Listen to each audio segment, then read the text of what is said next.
This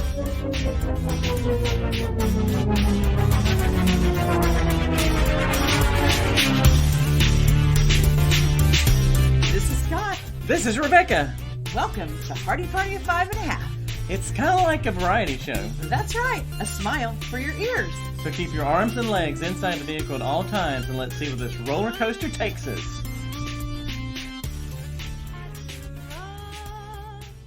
Hear that call, the time has come for one and all to play ball. We're the members of the All-American League. We come from cities near and far. We got Canadian, Irish boys and Swedes. We're all for one, we're all American. Each girl stands her head so proudly high. Her motto, do or die. She's not the one to use or need an alibi. Our chaperones are not too soft enough. Hello, and welcome to Hardy Party of 5.5 podcast. Scott, Yes. I have 3 quotes for you, and I need you to tell me what movie they're from. Okay. They're all from the same movie. Are We're you starting ready? with a quiz. Yeah. Okay. I know you're usually the quiz giver, but today I'm the quiz giver. Okay, bring it on. Are you ready? I'm ready. Okay, here's the first quote. Ball players? I haven't got ball players. I've got girls. Okay. Okay. I have to hear all 3 first, right? Quote number 2. Okay. Have you ever heard Dad introduce us? This is our daughter, Dottie, and this is our other daughter, Dottie's sister. That's so cruel. What an She awesome goes on line, to though. say, we should have had you and bought a dog. That's what she basically That's said. an awesome Yeah. line, though. Yeah. The last one's going to give it away. Are you crying? Are you crying? There's no crying. There's no crying in baseball. Oh, gosh. Is this Major League? No, I'm kidding. I think, after really thinking about this, that it's your favorite movie ever, which you probably didn't even have to research those lines. You when we watch this movie, you know every line. And it's A League of Their Own. It is A League of Their Own. And guess what? You surprised me. I sure did. You did a good job, and you got a Rockford Peach on this podcast today. I don't know how you did it. Her name is Patti Pelton. She played second base For the Rockford Peaches. for the Rockford Peaches. Yeah. Marla Hooch also played second base. If you're a big fan, you'll know she played second base too. So we have Patti Pelton. She is not just a Rockford Peach. She is also has been a stunt woman. She does product placement for TV shows, CSI. And big movies like Mission Impossible. Yes. Yeah. She's so fascinating, and I was so excited to talk to her. I was a little sweaty, like total fangirling, because she is so cool. She was so easy to talk to. So I hope you guys enjoy this interview with Patti Pelton from A League of Their Own, Rockford Peach. She has the dish on all the movie and a bunch of other things, and you want to hear what she thinks about Tom Hanks, Penny Marshall. I mean, who doesn't want to know these things? Okay, here you go, Patti Pelton. Okay, Patti Pelton, thank you so much for joining Hardy Party of 5.5. We are so excited to have you.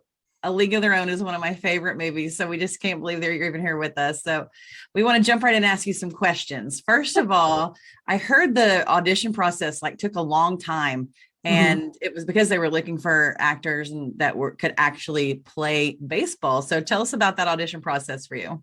Yeah, that's actually is true. Penny just wanted to make sure it was everyone could play. And I actually auditioned for the movie twice when David Anspaugh was directing it.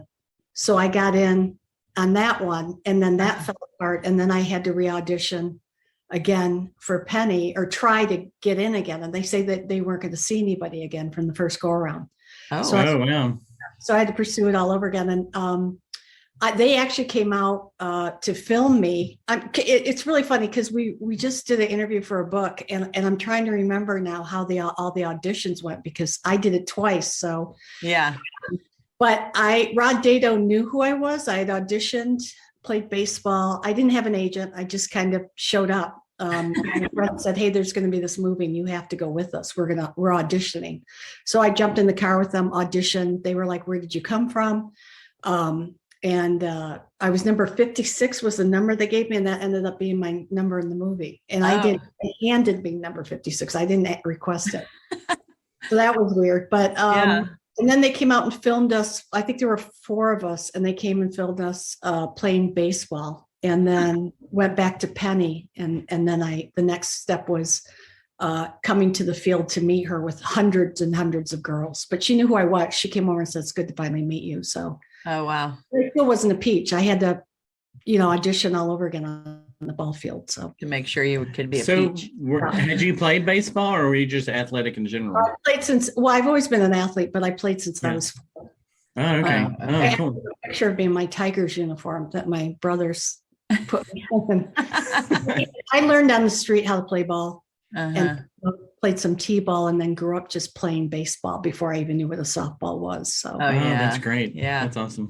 We kind of did the opposite because we play a lot of softball when we got married, and then we had 3 boys. So now all of a sudden I've switched, and I'm like, here's how we throw a baseball all the time. So Yeah. we've done a lot Coaching of them. baseball coaching. yeah. Okay. Memorable times of the film. For me, I mean, when Geena Davis bare hands catches that ball, of course, that they throw at her. And then, of course, when Marla is singing to Nelson and the Suds Bucket is one of my favorite. So tell us about some of your favorite memorable times filming. For me, the most on camera, the scene that really touched me the most was when this woman comes out on the field and she says, "Throw it to me." She's a Black woman, and she says, "Throw it." Throws it over her head. To me, that was the most stunning scene, because we're touching on something that hasn't been, people haven't touched on that subject matter, and then the woman doesn't say anything. It's just all in her face of like, Right. Yeah. And so to me, that was the most beautiful scene in the film. And then that long shot of when they win the Racine game, they win, and Lori jumps into the arms of the coach, because that's a giant wide shot of that. So that too. But we had a good time on the shoot. There was a lot. It was 6 months of shooting. Yeah. So they had to build an extra room for all the footage. Yeah. What about the Tom Hanks bathroom scene? Were you in there for that? Like, I was. like, I actually was that all happening together? Yeah. Yeah, Penny gave me some lines in that, actually. We were doing improv a lot, and she gave me some lines, and Okay. we were like, same thing. We're always together. The team, we spent like every day together, and so we're in there in that room all day long with Tom doing this. So it's like you're a team in a locker room, basically. Yeah. Is the feeling. We're always, and it was just, we were trying not to laugh a lot. We're supposed to be so like, what's happening? But Yeah. Is something wrong with him?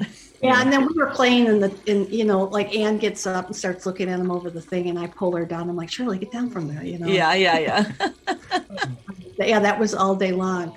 Yeah. And I remember Madonna timing him out. Yes. That's We some were good having peeing. a lot of fun with that scene. so. Yeah.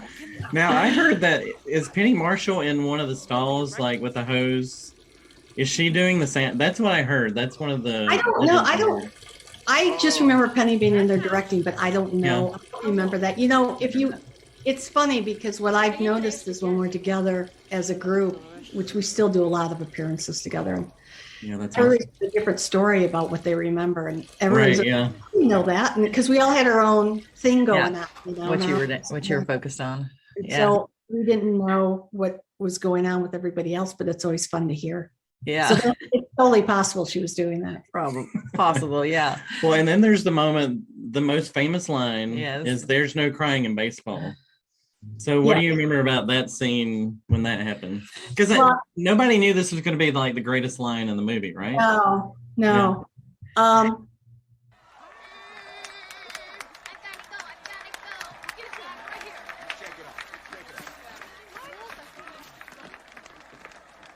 Hey, Evelyn, can I ask you a question? You got a moment? Which team do you play for? Well, I'm a peach. Well, I was just wondering, because I couldn't figure out why you would throw home when we've got a 2-run lead. You let the tying run get on second, and we lost the lead because of you. Now you start using your head. That's that lump that's 3 feet above you.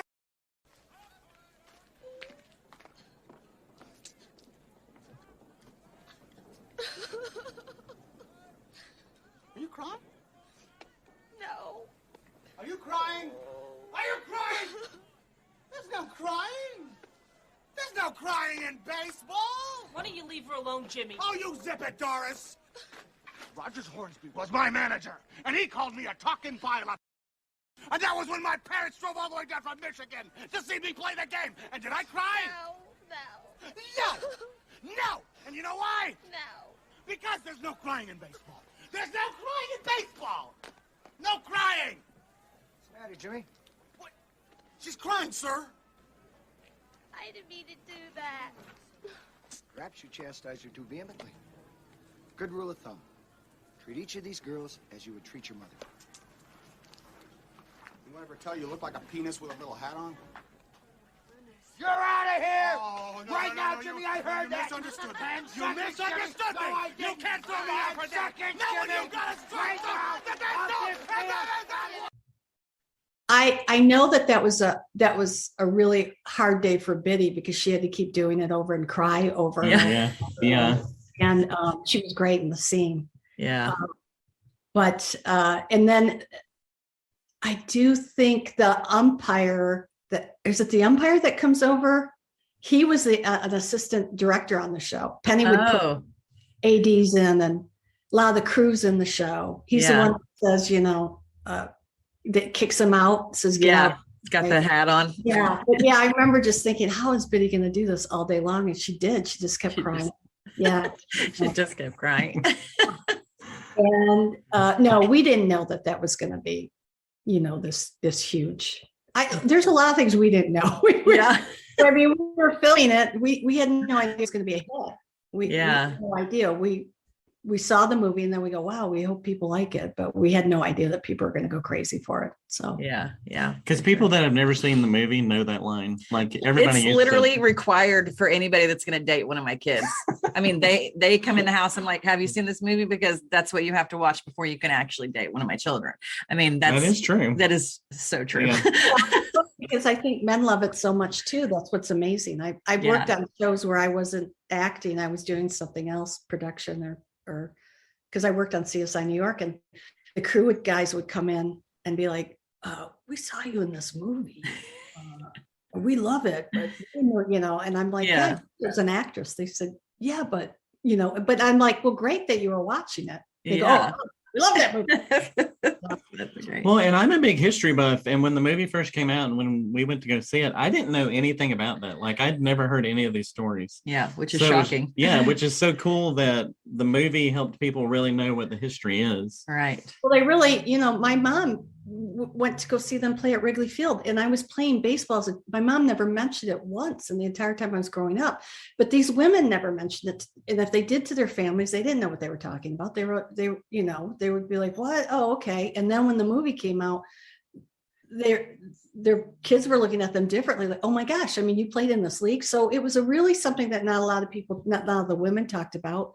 And when I went to research it, I remember I was living in Chicago and I went to the big library, and the only thing I could find is one article in Sports Illustrated. That was it. There were no books. There was nothing.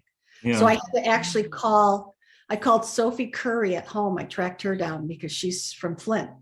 She was called the Flint Flash, and she's from my hometown. And then my mom's best friend, Ellie, said, oh yeah, I used to play catch with Sophie. She broke my finger once. And was one of the biggest players in the league. She was still all the bases. And I actually talked to her and researched it with her. And I said, look, if I get in this movie, I'll call you. And I ran into her later. She's like, you never called. My bad. You were kind of busy at that point. Yeah. Okay, so we're going to throw out some names, and we just kind of want to hear what you think about them. So for sure, Geena Davis. First thoughts. What do you remember about being around her? Entertaining. Gina's very funny, super smart. She did Jesus Christ Superstar all the time. Everybody did the musical all the time on the bus, so they would play. Funny. Gina would play all the parts, and just very learn, just watching her act and watching her do her thing, that was really, really amazing, Yeah.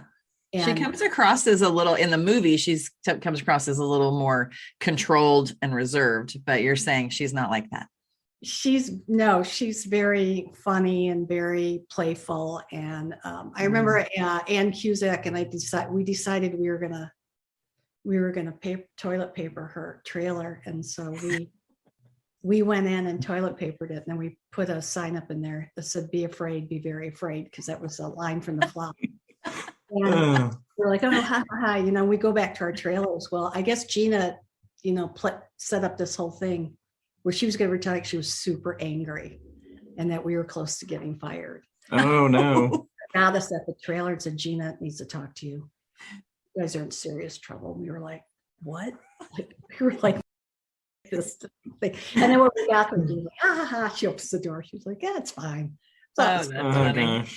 That's awesome. but yeah, it's for it. So, Okay, and then there's Coach Dugan, Tom Hanks. yeah. Yeah. It was really funny because I was working at the time. I had a job that I was working in, and I finally got in the movie, and I came to the set, and I walked, and he was the first one to come over to me, and he said, "Hi, I'm Tom Hanks," and I was like, Yeah, probably know that. like, very gracious. What world am I in? Yeah, exactly. It was like that for 6 months for me. I was like, what world am I in? But super sweet, very fun. He and Geena together, super hilarious. I mean, it was just, he would just create these silly songs and sing them all the time. It could be about his pants, my blah, blah, I just bought them, it was just, you're with all these creative people all the time. And most of the team, everybody was funny on the team too. But but again, you're with Tom Hanks and Geena Davis, and sometimes you're just sitting there thinking, what is happening? This is amazing. Yeah. It's like a dream come true. And still to this day, both Geena and Tom, we see Geena more often, but Tom always sends his best wishes and always, they're always very supportive of the women. Yeah. So he's as nice as he seems then, because he's like America's dad. He really is that guy. Mm-hmm. Yeah. And also the great thing about Tom at the time too, he had his 2 kids there. So we got to know Colin and Elizabeth. We got to know both of them because they were there all the time. Oh, wow. I ran into Colin recently. I was like, oh my gosh, you're a man. Like I he was young. That's so cool. Yeah. So. Okay. So what about Penny Marshall? Oh, Penny. Penny gave me my start and gave me my SAG card. She walked up to me and said, here's a line, welcome to SAG. Because I wasn't scripted the second time around on the movie. And, once you're in the family, you're in the family with them. And it was just like having an aunt, and she would, last time I saw Penny, I had some posters. I said, can you sign these for a fundraiser I'm from Flint, Michigan. And she was like, Patty, I'll sign whatever you have, I mean, it was just like having a family member, Yeah. because that is, Tracy was in it, and I would see everybody in the family all the time. If I was at Tracy's, when she had a baby, we were at the baby shower, it was just being part of a family and that kind of thing. So, yeah, I mean, once in a lifetime. Yeah. Yeah, for sure. Sad when she, we were all very sad about her passing. So, yeah, for sure. Yeah. So tell us, like, how much access did you have to the original players? I cannot watch this movie without crying. I cry every time. You cry at the end every time, and I cry at the end.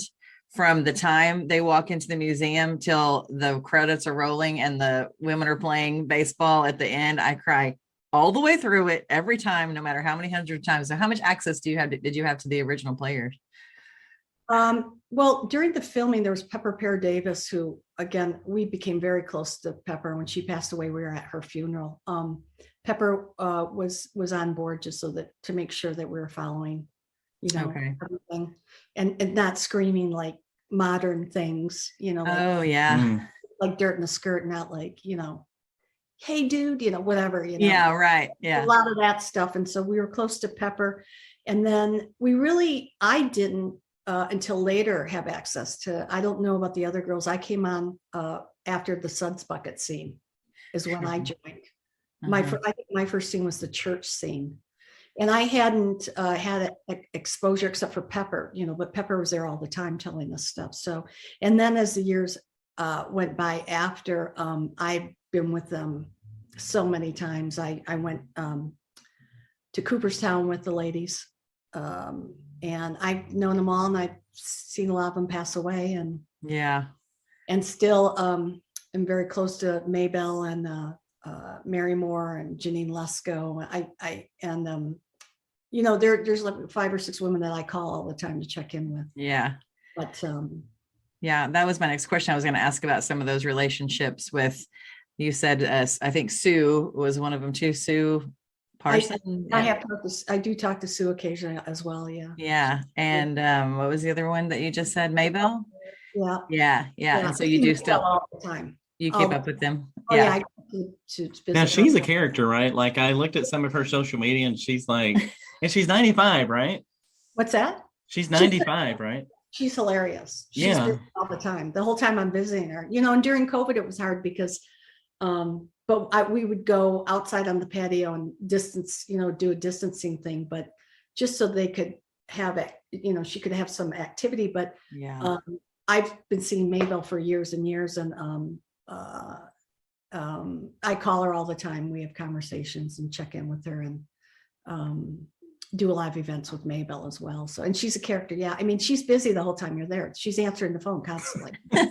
She's got things to do. She's like, yeah, Patti Pelton's here. Hey, it's so-and-so, Patti. And I'm like, busier than you. How do you have more energy than I do? She travels all over I don't know how she does it. I'm exhausted if I get on a flight, and she's just like ready to go, and I think Ann Ramsey and I did an event with them right before COVID, and we were having wheelchair races with Shirley Shirley's another one that because Shirley and Maybelle do a lot of events, and we do a lot of interviews and things with them as well. And they're hilarious because they bounce off each other. But we did a wheelchair race with them the last time we were with them in the airport, Ann Ramsey and myself. And who won? I think Maybelle won. I think Ann.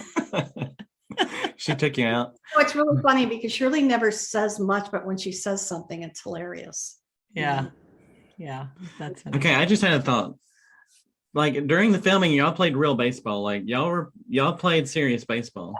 So who would you say is the best player on the team? Who would you pick right now if you had to draft, who would be your first pick? Playground rules. Yeah. There you go. Nice. Yeah, that probably shouldn't choose anybody on that, but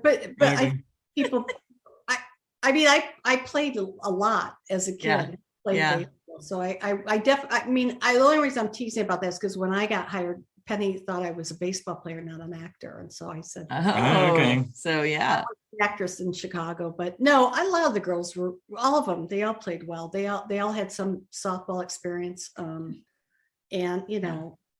Lori was pretty good. Rosie, Megan Kavanaugh learned to bat, switch bat, that switch. Taya Leone. She wanted to do it. Taya. Yeah. She was good. Actually Taya was really good. So, and then all the other women that they bust in were all ball players, and most of the girls, they had stunt doubles, but, most of them were doing like their own slides, like Madonna was sliding headfirst into the piece too. And even though, but everybody worked really hard, and it was pretty amazing. Even Geena, because she came on late, Geena had to learn it when coming on late to the shoot, because it was Deborah Winger was cast first, and then that's right. Yeah. Did Geena do her own splits? Yes, she did. Did she? Yeah. That's so cool. Yeah, it was pretty. Everybody, we had a lot of broken noses and a lot of heat stroke, and because we were all out there playing, and she did the catch behind the back herself. Yep. Yeah. That's so cool. That's so impressive. Yeah.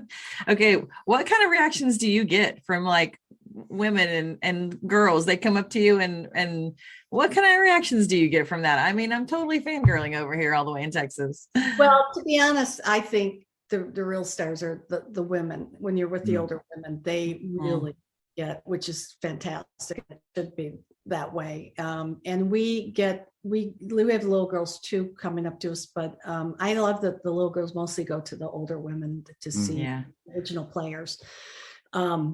Yeah. To want to get pictures with them and talk to them and tell them that they're their heroes and stuff. And so, but it's been great. We have a lot of little girls who are playing baseball now. It's getting bigger and bigger each day. Mhm. We need to be better about it here in the States. There's professional teams all over the world, but States, we don't have that, you know. Yeah. And the little girls want to play baseball. They want to talk baseball. Yeah. And it's not that softball's any, you know, good or bad. They're both good sports. It's just that some little girls just prefer to play baseball and want to talk about it. And Yeah. and I feel like it's the adults that usually are happy to meet us more. I think the kids are more. Yeah. Well, and that's what's so cool about the movie is that the ladies you're talking about finally got the recognition they deserved after everything they went through and everything they did. Right. And like you say, history was so silent about it until the movie came out. Oh, absolutely. But it also opened the door. Then suddenly you start hearing about women pilots in World War II. Mhm. It opened the door to this whole idea of like, what else haven't we uncovered with women? Yeah. You know, besides this. So I think and I think it just was registered at the Library of Congress, Mhm. or you know, so it's not only it's amazing also to watch these women blossom out of it, to sitting there signing autographs, and they're always confused, like, who would want to meet us? Like, why are there all, you know, I see lines and lines and lines of people Yeah. trying to get to them or want to just talk to them. We'll be sitting in a restaurant and guys and women, you know, women and men will come over and want to talk to them, like make a beeline, want to meet them. Yeah. So just to see them get that kind of adulation now is pretty great. So, Mhm. you know, Penny did a real service by doing this movie. Yeah. Yeah. She And did. it's really a perfect, like the movie just works. There's just some movies that you watch and like every moment adds up to something amazing. And that's how that movie is. It just works perfectly. Every part of it works together. Mhm. Yeah. And you know, the great thing about Penny too, what was fun about working on it was she let us improvise during it. So some scenes that you're seeing were most of it was written, but there's a few scenes where, you know, he's not giving, I can't think of Winston. Yeah. Winston. Yeah. Yeah. Is eating the you know, the lineup, or Renee's bruise. That was actually her real bruise. Oh, Alice. You know, from sliding in. Was it? Oh yeah. She had nerve damage from that for years Oh because my What? gosh. Oh wow. I almost asked about that and I thought, no, that's got to be makeup. oh no. I mean, there was actually a picture of a girl, one of the girls with a bruise like that, similar to that scene, but that actually was her bruise. Oh And my then- goodness. Oh my. Filmed it, you know. Yeah. Yeah. That's crazy. So you've worn a lot of hats in the entertainment industry. Mhm. And when I was researching, I noticed that you were a stunt woman at one time. Yeah. So how did that even happen? Like, is this during the acting? Or Oh, it was is it all- later Yeah. on, I was hanging out with, I knew the guys that did The Matrix through another TV show, Dave and Chad and some of the guys. And so I started to just get interested in it. And so I would go kickbox at their gym. And then the other stunt people would show up, and then I would get in kicking lines with them and start to learn how to kick and for film and TV, and just got really obsessed with it. And I thought, well, I'm doing my own baseball stunts, you know, so maybe I, you know, and I love the fight choreography and I love the sword fighting. And so I just kind of, you know, trained with them and then started pursuing it. That's kind of how I got into it. And then after a while, I just kind of thought, you know, I really might not want to get injured. But I think I was able to get parts and also do my own stunt, you know, and in it. I never doubled anyone, but that's what a lot of people end up doing is doubling. Yeah. And then I just kind of looked at and thought, maybe this is something that I got to walk away from. When you can walk away without limping, yeah, You should still walk away while you can. yeah, But exactly. I have to tell you, I loved it. And if I'd have started earlier, I probably would have pursued that. Really? And more. Yeah, because I really loved it. And I loved doing it. It was very exciting, very thrilling. And you got to take all these, I was taking all these classes. I was doing, race car classes, and I was doing all these classes in case. So There's race car classes. yeah, Yeah. there's motorcycle, and That's you so get cool. you want to make yourself familiar with everything that somebody might call you to do, and be able to say, I have some familiarity with that, and then it's quite a world. I mean, I really respect all the stunt people, and I still have really good friends in the stunt world. But I loved fighting with the guys. I mean, Yeah. Already, I know if we were playing softball, I'd pick you first also. Number one pick right Done. there. Yeah. And if there's a brawl, we've got that too. We got Yeah. that too. I was taking all kinds of classes. I was taking knife classes and, fight court, it was wire classes. And so I did a wire. It was so fun. I mean, That's so cool. did it, but it was hard for me to get out of it because I had to just talk myself and say, you just gotta, you got to do some of it. Now you got to walk away. So Yeah. When I think of, because I feel like there's a renaissance of that for women, because all of the Marvel stuff, and it's Heidi Moneymaker is like one of she does the Black Widow, and so I think there's really we're really seeing female stunt women, doing some great epic movies and stuff, and getting a lot of work. Yeah, absolutely. And, women doing their own thing. And Chad and those guys went on to they were smash cut at the time, and they wanted to make films. And now, Atomic Blonde is theirs. They're doing, and what they're doing is they're taking actors and teaching them how to do their own fights, like their own fight choreography, basically. And they're doing their own fight stuff. And that's kind of what their niche is. But so more and more actors are learning, not that their stunt people aren't still doing stuff, and the stunt people aren't still, I mean, I couldn't do any gymnastics, and some women are really good at the gymnastics. Some are good at the fight choreography, or both. The stuff people are still doing it, but they're more and more the close-ups of the actors. You kind of want to see, Reeves, he does his own stuff. So, and that's David and all those guys again. And I did a parody of that with them, a movie I did. It was the first movie they ever made, and I'm in it actually as an actor, and it's a parody on the Matrix and everything, and it was fun. And then when I went to go see the movie, Angelina Jolie and all these people were in it, because Dave and those guys knew Ben Stiller and Angelina Jolie, and so they were all in the movie too. And it's all about, it's a lot of fight stuff in there too. Yeah. That's so good. Don't you want to take some of these classes? Yes, then? I do. Yeah. We recently took an improvisational comedy class. I think this sounds a lot more interesting. What's the improv? Improv is great. How was it for you? Did you enjoy it? We really loved had it. So much fun. 4-day weekend. They're a local Fort Worth place. Yeah. Okay. Yeah. Or they're Fort Worth and Dallas now. And it's free classes. After COVID, it's become free. And it was like 3 or 4 hours, right? Yeah. Yeah.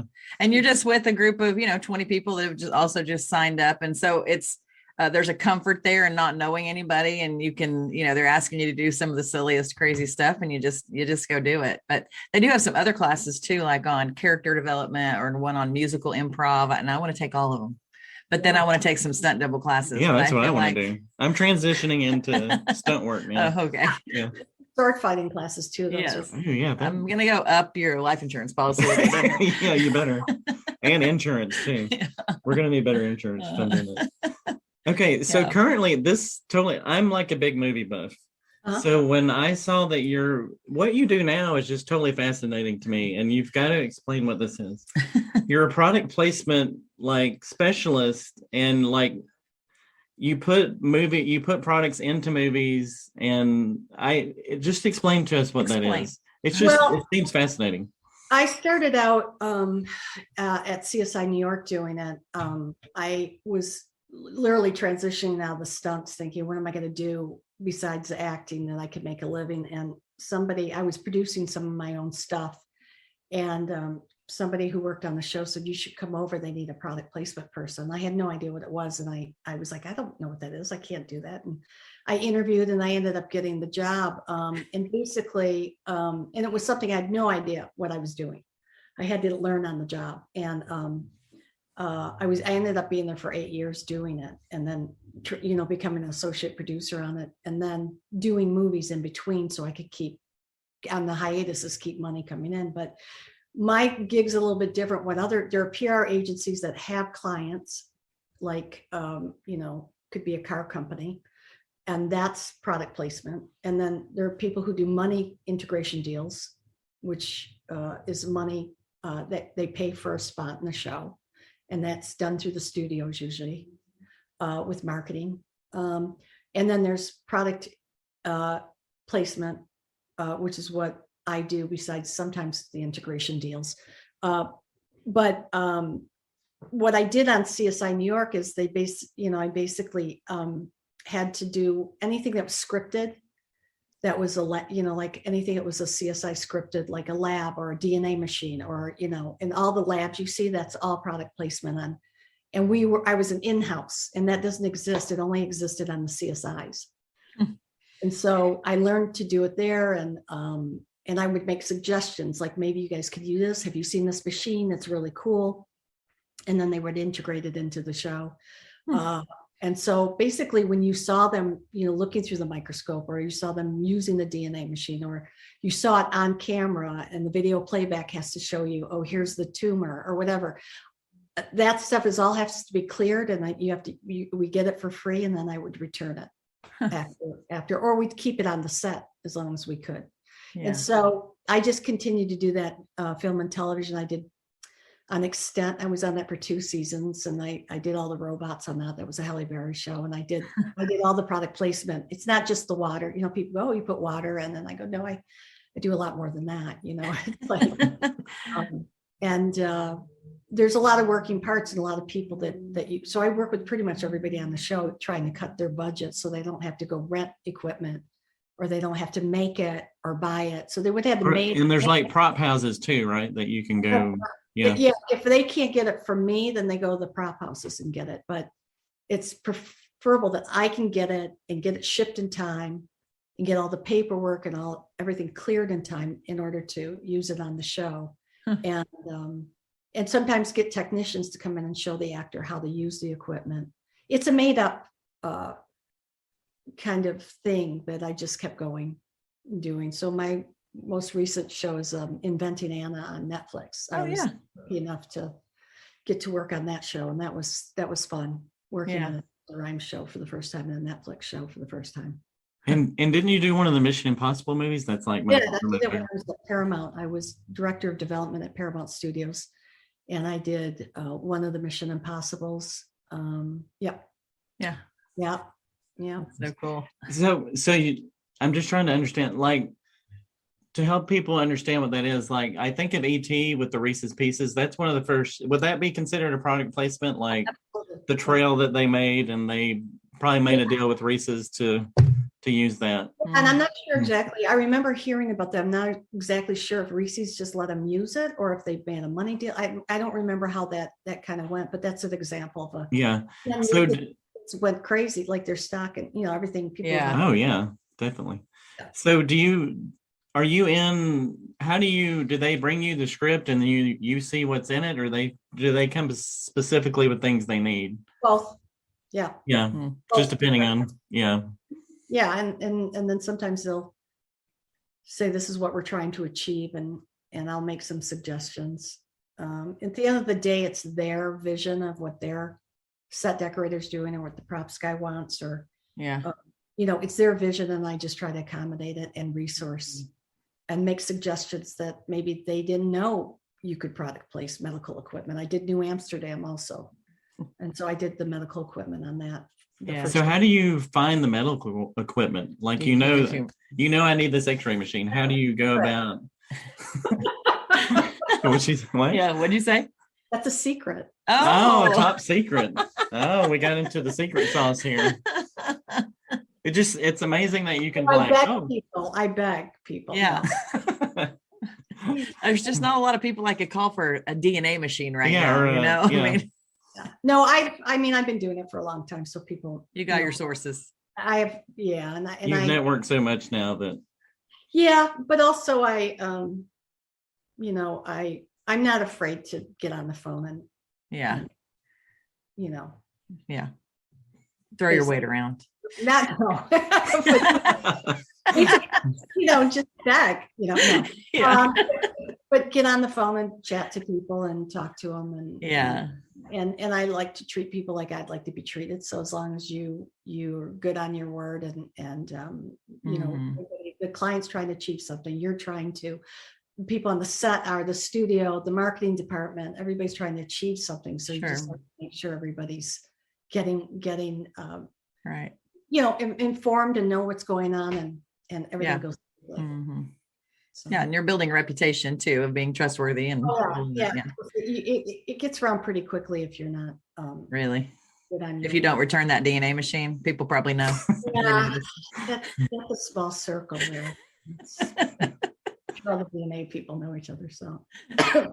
it's just amazing to think how much goes into like a production like that. You don't even think that's would be a part of it. Like, we have to go get these machines. Yeah. I just think, oh, they went to a hospital and just filmed there or something. And it's really, there's so much more to it. Sometimes they probably do, but Yeah, but you know, it's all about money, you know, it's about what can you save and Yeah.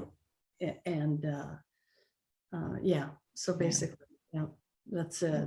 I mean, and then, you know, if you're on a show like CSI New York, which is a big show to do, like it's like doing a movie, you know, every 10 days, and you have meeting after meeting. So there's hundreds of meetings that go on all the way up until the end.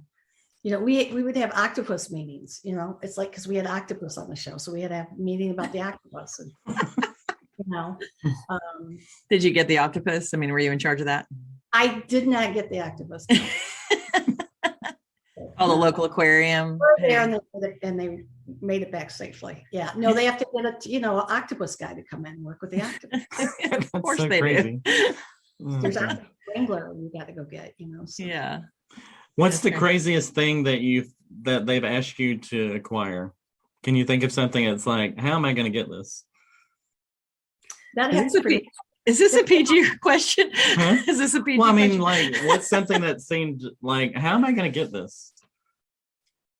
Well, that happens all the time. Every time, yeah. Always a challenge. How am I going to do this? Yeah. I think the robots were pretty hard.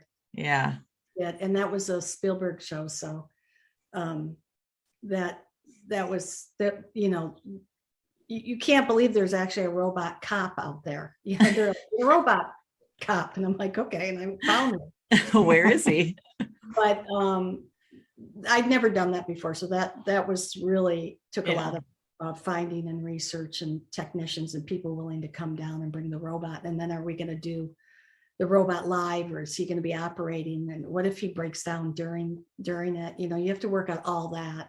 Wow. And one of the robots I actually got for extent became a lead character on the show. He actually became a character. Oh, wow. I was pretty proud of that. But Yeah. and then there was one time somebody did ask me about blow up dolls. Oh, gosh. Goodness. Passed on. Yeah. You passed on that one.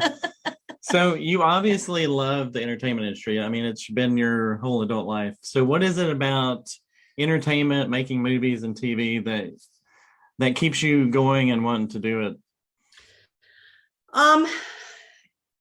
I think it's the people that I've worked with mostly, and how it can be very exciting. I mean, it can be very boring sometimes just sitting around the set, but you're with a lot of people, and this, of course, this is pre-COVID, you know, which is what I miss being on a team. You know, a lot of the times I was with the productions, or if I was acting, you know, you're with all these creative people 24/7, and it's constant laughter. Yeah. Even, I mean, it's hard. It's a hard business. It's hard. You're under deadlines, and it can be stressful, but some of my best times were just with the people that I met and the people that I hung out with. And Yeah. been lucky enough to keep a lot of those people in my life. You know, I still see a lot of the CSI New York people. Mhm. I still see the girls from the League of Their Own. This week. I've talked to about 3 of the girls. You know, Yeah. which is very rare. And even doing theater, the theater I've done, it's just that camaraderie and it's that idea of a team. Mhm. Of, you know, and that's what kept me. We're kind of carnival people in a way. Yeah. Where it's Yeah. just you have to be willing to not know where your next job is coming from and just kind of hang with it. But I think that's what I'll always remember is just people that I really had a good time with and still laugh with. Yeah. That's what I love about what you're saying. I think that it's not just about people to make connections. This is family. These are all, it seems like through your whole career, it's been relationship after relationship, not just for a leg up, but because these are people that you've just fallen in love with and built relationships with. I love that. Absolutely. You don't hear these stories out of Hollywood a lot, you know, and so it's great to see, like, it really is a family. You really truly feel that way. Oh yeah. I mean, I think I worked at Star Theater Flint when I was 16 and I was started working backstage and I was watching you know, there were a lot of famous people that came through there and I worked, it was everybody from Lana Turner to all these people coming through there and all these showbiz people, the dancers and the singers and the actors. And I just kind of recognized that these were kind of my people and that I wanted to pursue it. And then, like you said, I mean, I have a lot of old friends that I've known since acting classes who are very recognizable people, and to run into them again and see them and that they haven't changed, and that they're happy to see you and you're happy to see them. And yeah, I do think that it gets a bad rap sometimes. It is a difficult business, but there's a lot of exciting things that happen. A lot of joy. I've met a lot of politicians while I was, a lot of people. I'm just like, are you kidding me? We even had Malia Obama as our intern on Extend. Oh, really? So yeah, and so I mean, it's also very exciting. You get an opportunity to meet people you might not have met before. Yeah, that's so great. Patti, we can't thank you enough. This has been a dream come true for me, and I just love this. Peel back the curtain a little bit on like all the dish on the filming, everything that happened on the set of A League of Their Own, and then obviously what you're doing now. And we just can't thank you enough for taking the time today to talk to us. We appreciate you so much and just very grateful for you. Oh, thank you. My pleasure. It was great talking to you guys. It's always fun to talk about A League of Their Own. It's a gift that keeps on giving. So yeah, it's like a generational iconic movie. So. It is. And I'm still picking you first for any playground baseball we got going on. That's right. Your number one pick. We'll fly you to Texas. Yeah. It's always sunny here and there. We can play all the time. That's right. Good luck with the boys and everything in the baseball stuff. Thank you, Patti. Thank you, Patti. Have a wonderful day. Bye-bye. Well, Rebecca, what did you think of my surprise? That was incredible. I was so excited to talk to her. What a wonderful conversation. Yeah. It was she was so good. thoughtful, and I could talk to her all day. Yes. She was so good. So what was it like meeting a cast member from A League of Their Own? I mean, you've loved this movie for 30 years. I have, and she taught me things I hadn't learned before. Like I didn't already know. Like there were so many little things that she had the dish on that I was like, I didn't know that. So I was just so excited to get all like behind the scenes. Okay, I'm going to ask you to do something now. Okay. Because you pretty much know every word of this movie. So in celebration of this episode, I'd like you to sing the song. Do you know what I'm talking about? The one where they're on the bus? Oh yeah, the theme song of the League. Okay. Can you give us a rendition? You really want me to do this? Oh, I do. And we're going to send this to the people. I'm sending it to Blake Shelton to see if you can get on the voice. Oh, please. So no pressure. Okay. We are the members of the All-American team. We come from cities near and far. We've got Canadians, Irish ones, and Swedes. We're one for all. We're all for one. We're all American. Well, great job, Rebecca. Thank you. I have to give you a little clap there. Thank you. That's Thank awesome. You. Thank you. Just wonderful. It's just great to see. It's funny that you said that because in the movie, What? Jimmy Dugan says he signs a baseball and says avoid the clap. Jimmy Dugan. And you said you're gonna have to give me a little clap. That was not planned at all. Okay, Oh, gosh. I mean, I do know all the. It's all the dangerous to lines. talk to you when you know every word of the movie. That's I true. would have not thought of that at all. Well, thank you for my surprise. You're guest welcome. Today. I appreciate it so much, guys. Are you thankful for your little clap too? Yes. Yeah. Oh, I'm so totally thankful for it. Yeah. Hope you guys enjoyed this interview just as much as we did, and we look forward to seeing you next time on Hardy Party 5.5. Over and out. We'll see you next time. Irish boys and sweet, we're